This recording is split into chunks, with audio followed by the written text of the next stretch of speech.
I messed up tonight. I lost another fight. I still mess up, but I'll just start again. I keep falling down. I keep on hitting the ground. I always get enough to see what's next. Birds don't just fly, they fall down and get up.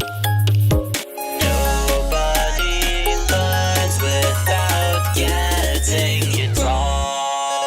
I won't give up, no I won't give in till I reach the end and then I'll start again. No I won't leave, I wanna try everything, I wanna try even though I could fail. Hello, everybody, and once again, welcome back to Zootopia Minute, the minute-by-minute podcast where we review and analyze everybody's favorite hit film of 2016, Zootopia, 1 minute at a time. I'm your host, Simul, and I'm joined as always by... Choco. Yeah, so I had mono the last few weeks. Yes, you did. And now I'm under some other stuff. So this will be an interesting podcast. Yeah, Chalco's feeling a little bit under the weather, but we're going to make do with that. What makes this a special episode, and some of you guys may already be noticing that our audio does sound a little bit different than normal, we are actually here together in person, recording in my bedroom here in Seattle, because Choco has been over visiting for Emerald City Comic Con. Yes. In fact, I think this is the first... episode that we're recording together outside of a convention scene. That's true. We've done them in the same room before, but it was always because it was a panel or something. So I'm really excited about this. We haven't had this kind of opportunity, but if our audio does sound a little bit weird or a little bit different today, that's the reason why. But it should be a really fun opportunity. Also joining us as an additional special guest is my cat, who is in the room behind me and maybe making some interesting noises. So don't mind that if you hear random crashing sounds in the background. That's just Dora. She's very mischievous. All right, so let's get straight to the minute today. We are going to be talking about minute 65. So for those of you following along on your copy of Zootopia at home, that is going to be from timestamp 1:05:00 to 1:05:59. And this minute begins as Nick and Judy are entering this building, this Cliffside building, through the sewer or through some sort of drain outside. The first thing we see are Nick's fingers reaching up through a sewer grate, lifting it aside. They climb up through the hole. Judy begins to use her phone as a light to search around. They mention this looks like it might have been a hospital, says Judy. And you can see there's actually a bunch of old beds lying all around them as Judy looks around with the flashlight on her phone and begins to record. They see a door. Nick slowly approaches it, reaching his hand out cautiously for the handle before at the last moment saying, you know what, Judy, you're the cop, why don't you do this instead? Pushing her in front. She opens the door. They go on through, and they find what looks to be like a medical exam room with equipment that Judy comments looks brand new. Which should be interesting for what used to be a hospital, as they're guessing. Nick then points out that there are big claw marks on the floor and makes a comment about these claw marks are huge. What kind of animal would make something like this? But they are interrupted by a tiger through a glass panel on the wall that lunges at them through the glass. Not breaking through, but definitely startling them. And that is where the minute ends.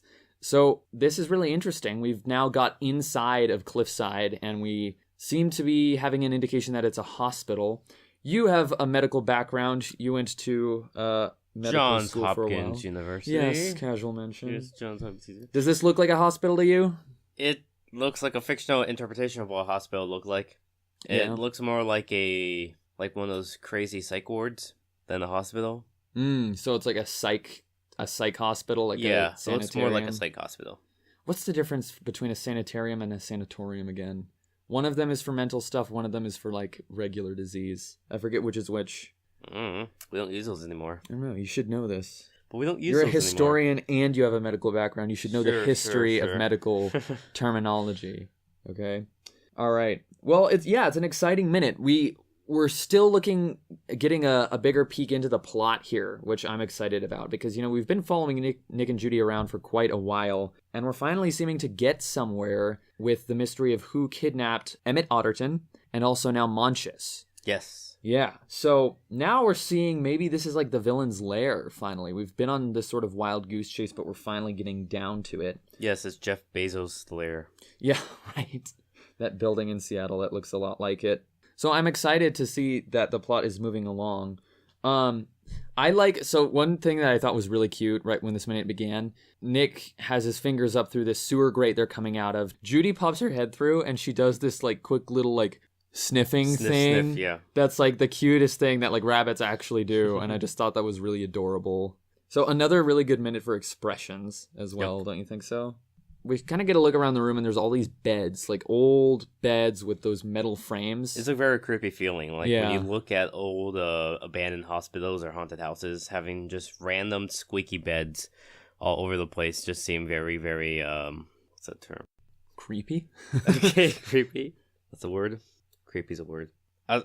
What's it? I didn't want to say psychedelic, but what's the... Psychotic. Psychotic. That's it. It's giving a psychotic feeling. Mm-hmm. You're right. I think it's because everything looks so strewn about. It almost looks like it was rummaged through or like rampaged in. You know what I mean? Yeah. So it kind of gives you this vibe like whatever happened here or is happening here is probably not a good thing. Right? I think you're right about that. So Judy was looking around with the light on her phone. Nick points out that there's a big door on a wall to one side. They slowly reach towards it, and it is a big door, right? And we've talked about the animals in this world have different sizes. Yep. So the door has to be big enough to allow a reasonably large animal through, but for Nick and Judy, the doorknob is kind of high up. Nick is actually kind of like reaching above, you know? Yeah, so like, it must be made for a larger mammal species then. Yeah, I agree. Well, they slowly approach the door, and it's like dead silence. Slowly getting towards it with these like very concerned looks on their faces. And then Nick says, "You know what, after you, you're the cop." And Judy looks kind of annoyed and turns off her light, goes to open the door. They look through. Judy looks around, and then another really kind of cute scene that happens. Nick pops his head above Judy's and kind of goes like between her ears. I like that's the I'm trying to figure out which cartoons I am thinking of, but that is a very, very common phrase when you have like a bunny character partnering with another character, that when they're looking over each other, one person is going to look over the bunny's head by parting over their ears. Yeah. I'm sure I've seen that a few times in cartoons. You're right. And when I saw that, I was like, he's doing that trope thing in theaters. I remember the first time. I was just like, yeah, I agree. Yeah, that is recognizable. I could definitely swear I've seen that somewhere before. So Nick puts his head through Judy's ears and says, "Okay, all clear." And Judy, again, looking kind of annoyed because Nick pushed her in front of him, right? But they're in a room now, and there's like a bunch of exam beds and like screens and like all these equipment, and there's things up on the wall that look like, what is it? It looks like an MRI or like a CT scan of the brain or something. Yeah, like those electronic the electron scans. Yeah. That we're thinking of, yeah. Or like contrast X-ray something, you know. But Judy then does make this interesting comment. This equipment looks brand new. All this equipment is brand new. Now, there's significance to that when you think about it, right? Because this hospital, they had said earlier, like, seems like it's decommissioned almost or something. And it does seem to be a hospital at this point. Yes. Which Judy mentioned earlier. But why is there all this new equipment in there? Like, what would you need to be doing that would require you to have brand new equipment? So it's creepy, right? Experiments. You obviously must have money if you get all new equipment. So it must be a big conspiracy. Someone rich, someone in power. Yeah. Doing all this. Definitely. And it means like this is something that's maybe started up recently too. Yep. Or at least they've, like you said, they've got a lot of money. Even if it has been going on for a while, like they have the money to get the new equipment and keep things maintained for whatever nefarious purpose it is that this has to do with. So we'll kind of have to find out about that. It's kind of interesting. So Judy does make that comment about all the equipment being brand new. And then Nick says nervously, "Carrots," pointing down, and he shows that there's giant claw marks on the floor on this like sterile looking hospital floor made of tile, bathroom tile. That's a joke. Yeah. But it's kind of freaky looking, right? Yes. And I think that does reinforce what you were saying earlier, that it's probably like a psych hospital. Well, one of the hallmarks of the psych hospitals are the bright white floors and walls. Yeah. Maybe they don't want people to look at colorful stuff to get their imagination going. I don't know. Pure white. You got to be that sterile in a mental hospital. Yes. Like, no creativity. No imagination. It needs to be like an Apple store. Apple Store, psych ward, same difference, right? Exactly. Yeah. That's kind of always what it's felt like to me. I don't know. Makes me think of like the film iRobot when I go into Apple Store, which makes sense because of all the i products. Yeah, that was they have. iRobot based the new iRobot? No, I guess The Will Smith one. the only one, the Will Smith iRobot movie. Do you think they based the robots off the Apple products? I don't think so, because didn't that come out like before? But I think iPods the MacBook, that big MacBook PC monitor, the one that looked like a carrying case. It kind of had the same vibe. Oh, you mean like the iMac? Yes, iMac. Yeah, the iMac. Doesn't it look like the iRobot from the Will Smith movie? It does. Well, now hold on. Let's look that up. Which came first? Was it like what? Did the iPod or the iMac come first, or did that movie? I feel like iMacs were around. Okay, Do you remember the original iMac? It was like a CRT monitor that had like that translucent colored thing on it. You could choose from like tangerine color to clear. Yeah, what year did that movie come out? iRobot was 2004. So iPods were definitely a thing already. Let's see, the iMac was 2000. Well, you know what it is? Because do you remember in that iRobot movie, the plot was that there's the new line of robots that's like replacing the old ones. Mm-hmm. The old ones are like the Windows robots, right? Yes. And the new ones are the Apple ones. Yeah. That's totally what that looks like, right? That's why I was getting the vibe. Totally. That's really funny, actually. Yeah. So on the subject of Apple and psych wards, this minute does continue here for just a little bit more. So Nick had pointed out there are these claw marks on the floor. And you think about it, what has happened so far, they witness Monchus kind of like going savage, right? Which is the way Judy described it to Bogo, is that he went savage. And that was the word that she used. So it's almost implying that like if this really is connected to what's going on, and it certainly seems to be because they evidently took Monchus to this location based on the traffic cams, maybe they're keeping even more animals here. In fact, we know they are. We saw a tiger. Yes. There's a tiger that attacks right there, just as they're looking at the claw marks, and the camera kind of pans up as Nick is saying, yeah, huge, huge claw marks. I mean, what kind of animal? And then there's a big roar, and there's a tiger that pounces against the glass that startles both of them. And that's where the minute ends. Well, that's why I was confused in retrospect of the beds. Why would there be brand new beds bought for this place if all the seems like all the creatures inside it are stuck inside their little cages? Yeah. I mean, I feel like we've kind of reached a point where we're finally kind of stumbling upon the real issue here, the real crux of the plot, like who's been kidnapping the animals. But why would they have brand new beds if they're going to keep them in cages like feral animals? It seems like experimentation, right? Like Yeah. there's some nefarious experiment happening. It's crazy. It's creepy. But we'll have to find out. Because, again, it is only a minute. We don't get to see too much each episode. I know. That's how it works. That's the That's format how we've Zootopia committed. Minute works, yes. Yeah. This is the podcast. It's how it works. All right. So that's it for the minute portion. So, on the subject of things not Zootopia related, we've got quite a bit to talk about, I think, because it's been a while since our last episode, and like I said, Choco is here with me in Seattle at the moment. We were both just at Emerald City Comic-Con. We had wanted to put out an episode before then, but Choco, you actually ended up contracting mono. Yes, I got mono, and it's interesting because I've actually been in Seattle twice within the last month or so, and we didn't have a chance to talk about the first time I came to Seattle. Yeah, that's right. I had a layover from my Alaska trip. Oh, that's right. There's so much I know, that we wanted to talk about. That's when I got mono, I think, shortly afterwards, and I almost was not going to make it to Emerald City Comic Con because, like, even up to the day I was supposed to leave, I was still feeling really, really sore, very, very bad, and with a really, really heavy sore throat. Yeah. But hey, we made it. I was a vendor at the con, and I guess we have a lot to talk about.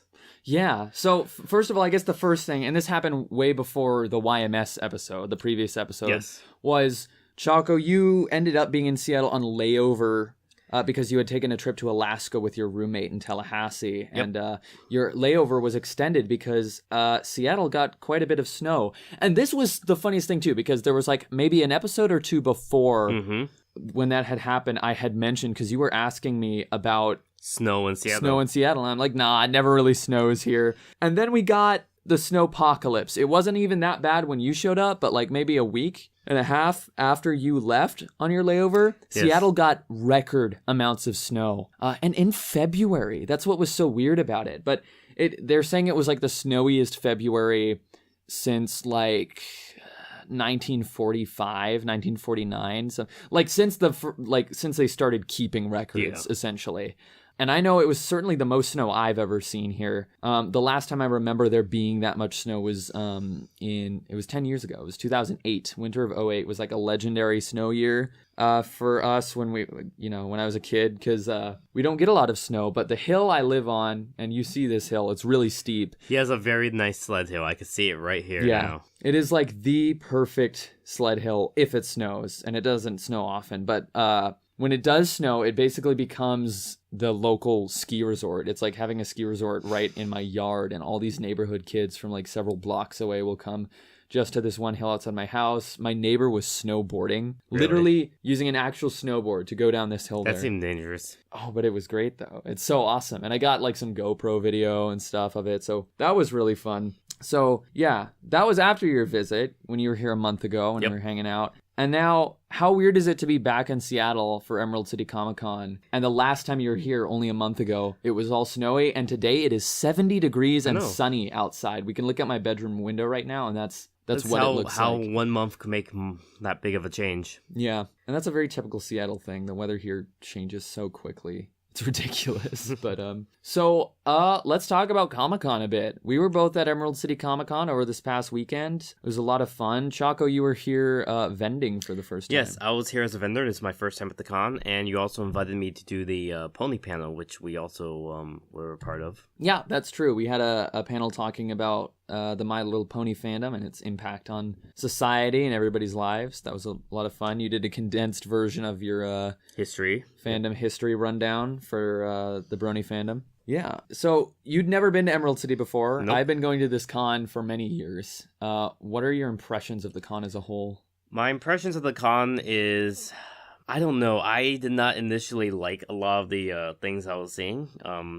The con is run by ReedPop that has not the best reputation in the convention scene, especially for a convention historian like myself, tracking all these Who different went cons. to Johns Hopkins. No, there was a lot of little issues with Reed. Like, the one thing I noticed, this is my first con where actually they did have big security. Yeah. You don't normally see that at a con that was of weird. this type, with the TSA style metal detectors and pat downs and bomb sniffing dogs. Setting up was weird too, because our table did not have any chairs, and it took them almost 4 hours to bring us our chairs, and that was like 2 hours after the vendor hall opened. And you had to fill out a form to they were like, oh yeah, we have to investigate what happened to your chairs first before we could give you the chairs. Just a lot of red tape, basically. It was really, really strange. I was also a little thought it was strange that the Artist Alley exhibitor area were separated not by room, but by floor level, which you normally don't see at other cons. Mm-hmm. So the main exhibitor section's on the show floor, which is on level 4, then the Artist Alley is on 6. And I think we saw this, we experienced this where we would exit the building and we would think it's because there's no sign saying once you exit this part of the building you can't come back in that way. That was a problem.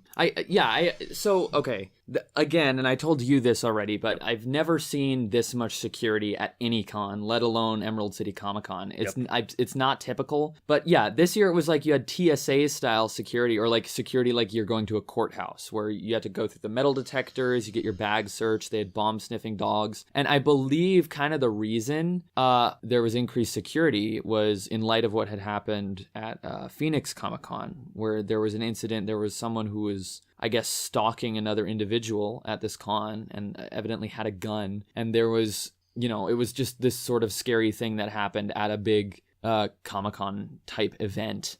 So they were trying to sort of step it up in light of that. And they were working with the local police department here in Seattle as well to do that. The thing is, like, a lot of people might be familiar with the term security theater. where it's really there to make people feel safe, even if it doesn't actually have that huge of an effect on the actual security of the event. And it has accessibility issues.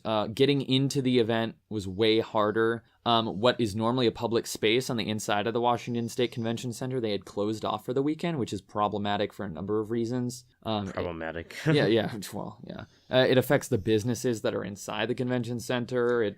I think you were also saying that that the system of once you exit this area, you can't come back in. You have to go 2 blocks around the convention center to re-enter. Stupid. You said it was very bad for people who might be disabled and might not know that rule because there's no sign saying once you exit, you can't come back in this way. And I will fill out their form and tell them, like, you'd better not have this same... I really hope they don't have... I hope it was just a 1 year because of what happened at Phoenix Comic-Con. I hope they don't keep the security up like that in the future. And I'll have to see if they need to do anything similar like that for SakuraCon, which is coming up and it's in the same space. But anyway, aside from that, I thought it was a pretty good con. You were there vending. I was just there. I was there just for fun. It's not a con that I care too much about, like having a specific schedule set out for. I'm not as big on like VIP meet and greets or autographs or even a lot of panels that I used to be. Though? I did go to some panels. Most of them were actually on Friday. And I got to meet Ellen McLean. Okay. Yes, and her husband, John Patrick Lowry, who is the sniper. Ellen McLean is GLaDOS, for those that don't know, in Portal and Portal 2. That was a lot of fun. And yeah, there's not a huge amount of panels I like to see, but I did see a few. And it was fun running our panel, I thought. I enjoyed that. The pony panel we were doing. Yeah, that was fun. But honestly, mostly for nowadays for me, a lot of these types of cons, because I'm not as big on the big cons as I am on the more community-run ones, such as Everfree Northwest. It's more an excuse just to me, the con is less something like I need to plan and like do all this and this and this and this.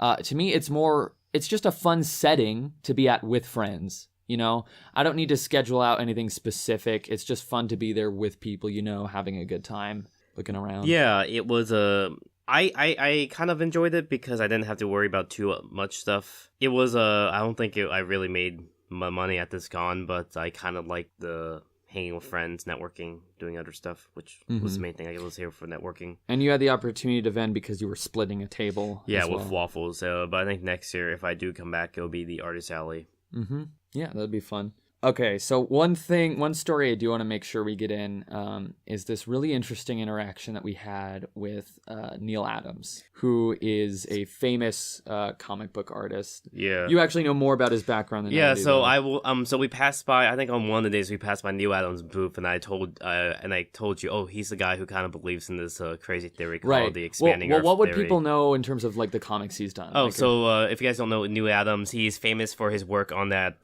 Green Arrow, Green Lantern comic that kind of exposed where Green Lantern had to finally confront racism on Earth. Mm-hmm. Some of the creators he created include the John Stewart Green Lantern, of course, famously known as the Black Green Lantern from the Justice League animated series. That's right. He created Ra's al Ghul, who's one of Batman's nemesis. Of course, famously played by Liam Neeson. Liam Neeson. Yeah, my tongue is still numb from the mono and whatever happened last night. So yes, and of course one of my favorite series, Batman Odyssey, which I got to talk with him at a few Baltimore Comic Cons a while back. But yeah, so I was telling you a bit about him, and I told you that he believes in this crazy expanding Earth theory, which he actually likes calling the growing Earth theory. Right. And when we went back to your place, I had you watch one of the videos he animated about it, and we were brainstorming all these theories to try to help him out. We thought, oh, we could help this guy out with his theory. Yeah. So essentially, if you're not familiar with any of this growing Earth type thing, it's basically the idea that the way that the continents fit together on the Earth, most of you guys listening will be familiar with continental drift or plate tectonics. The growing Earth theory is this theory that has at least something to do with the fact that the volume of the Earth is probably increasing. That's the theory. Yes. This is not a theory that's accepted by mainstream science. It was a fringe proposal before plate tectonics was a thing. And I think so in the mainstream, it is called the expanding Earth theory. So if you're interested, feel free to look it up. This specific person, Neal Adams, calls it the growing Earth theory. But so I think some famous examples of it is I've seen videos on YouTube where people have balloons and they cut up all the continents and put it on the balloon. And when they make the balloon small, all the continents fit together. But when you blow it up, the continents move apart and look like the normal day Earth that we currently have right now. So that's kind of what this expanding Earth theory is, if you think about continents on a balloon. Yeah. So we wanted to go and talk to him just to sort of ask him more about it. Again, this isn't something that's accepted by mainstream science. We're skeptical of it. We wanted to help ourselves. his theory. We made our own theory called the deep sea theory. Right. So one objection people have with this growing Earth idea is that where's all the water in the oceans coming from? Because you have land mass staying relatively the same size, but the ocean floor is expanding while the continents stay about the same size. So where's all the water coming from? Because you should need a larger volume of water to maintain depth. And one solution I had thought for that was that if you start out with oceans being very, very, very deep but narrow, then, if the oceans then get larger in terms of surface area but shallower, you can have a constant volume of water that's unchanging because you've basically went from this to this. And I'm gesturing with my hands. I know people can't see that, but Choco knows what I'm talking about. Yeah. Now that we're in person, we can see these things. I know. It's great. So anyway, we brought that up to him and he said, no, you don't need any of this, because he had it worked out. This guy has his theory, like, he's really thought through it. And this is something I want to make very clear. Like, this is obviously a very smart man. Oh, yeah.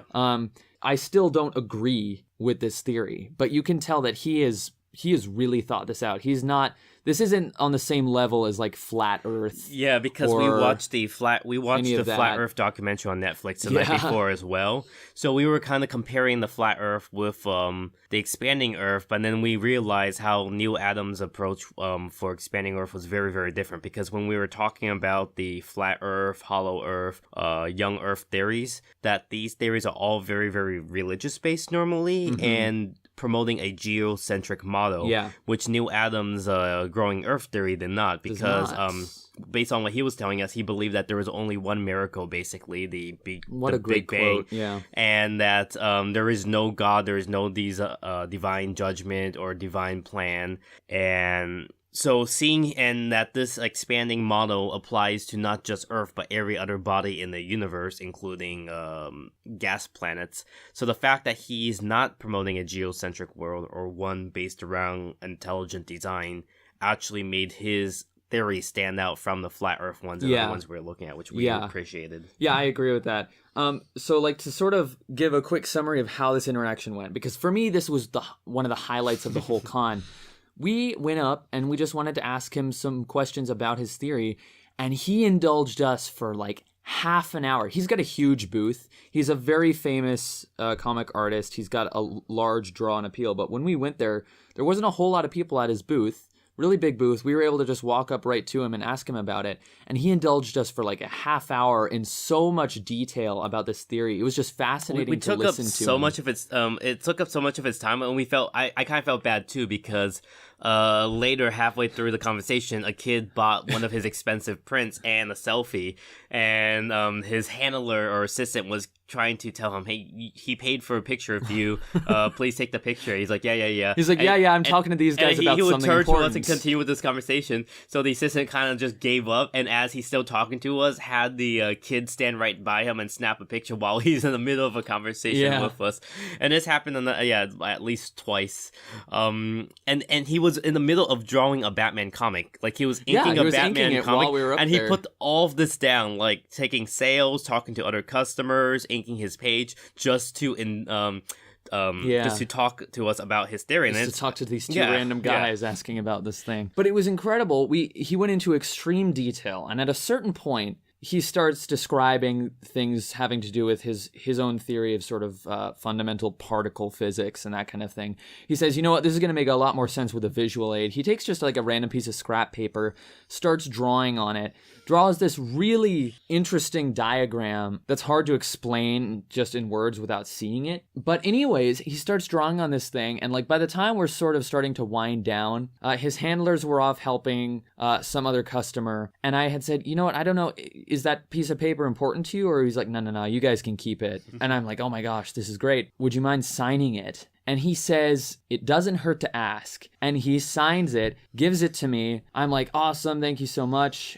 We shook hands, we walk away. And as we're walking away, Choco says, dude, you realize that autograph costs $50. $50. Yeah, so, I guess Simul didn't see it, but there were signs all over his booth, and I was standing, the entire half hour he was lecturing us, I was standing right in front of the sign that says autographs $50. Anything he signs, $50. So Simul basically asked Neal Adams for a free autograph, and he got it, a $50 autograph. I didn't realize that, and maybe it's stupid that I should have assumed there was some sort of a cost associated with it, but you were like, man, that's bold, I wouldn't have asked. I didn't realize, but you know what I think it was is, first of all, his handlers weren't looking. And oftentimes, I find this often to be the case, oftentimes it's the handlers, the people that are there helping the artist at their booth, that care more about that kind of policy than the artist themselves. Often because it's like an agent thing, or like it's like there's a legal or thing some kind involved. of contract where they have to pay a percentage of autograph sales. But the artist doesn't necessarily care as much. And I think he was just excited happy that we were indulging him in his little theory. Like, he was happy that we came up to him not just as comic book fans, but to talk about something he's deeply passionate about outside of comics and conventions, and allowing us to explain by explaining to us, he's allowed to kind of indulge in, these are all the theories I've been planning for decades and decades and decades, and here are two kids who are interested in listening to this. And so basically what I now have is this amazing random piece of paper, which turns out to just be on the back of like a pricing sheet or something that he wasn't using, with this diagram signed by this famous comic artist that I can now get framed, and it is going to be the best conversation piece ever. Someone's going to ask, what is that on your wall? And I'll be able to say, oh man, you got to hear this story. You know, that's a great Comic-Con story, and I'm so glad that happened. And again, I want to emphasize, like, this is a smart dude. Like, he's really put a lot of thought into this, and I was worried while we were talking to him, like, I didn't want to come off patronizing in any kind of way, right? But, you know, he's a smart guy, and he clearly, like, really cares a lot about this stuff. He even said he put a lot of thought into it for quite a few years before he finally came out with it, unlike people who all of a sudden have a crazy conspiracy on and the just release spot, it, right? And they'll just say it on the spot, exactly. So he does try to, even though it is pseudo-scientific thinking, he's trying to use what he thinks is a lot more logic and science, which I guess we could respect over someone who just willingly give in to a geocentric model or a higher power like God instantly without trying to put some more weight behind the theory. Yeah, so I just want to make that really clear, is like, I respect the hell out of this guy. Really cool guy, really genuine man. Definitely feel very privileged to have gotten to meet him for sure. So that's like my crazy Comic-Con story from this weekend, and it's a memory I'm glad I'll be able to have enshrined on my wall for years to come. All right. Well, I think we're probably going to try and wrap it up here pretty soon. Are there any other final thoughts you wanted to give on Comic-Con or on the Minute even, or anything? I am good. I am good. I know that the next episode will probably talk a bit more about my experiences at this con when I'm able to rationalize them. But right now, I am feeling under the weather still. Under the weather. Under the weather. All right. So, guys, thanks again so much for listening. Thanks for putting up with the wait between episodes. That is going to do it for this episode of Zootopia Minute. If you did enjoy the podcast, please be sure to like this video, subscribe to our YouTube channel. You can also follow us on Twitter at Zootopia Minute. And if you want to send us any of your thoughts, anything at all, you can always send those straight to our email inbox, zootopiaminute@gmail.com. That includes your expanding Earth fan art. Yes. All right, guys. That is going to do it for this episode. We will see you next time. Bye, everybody. Take care. Bye-bye. I should go for Doritos right now.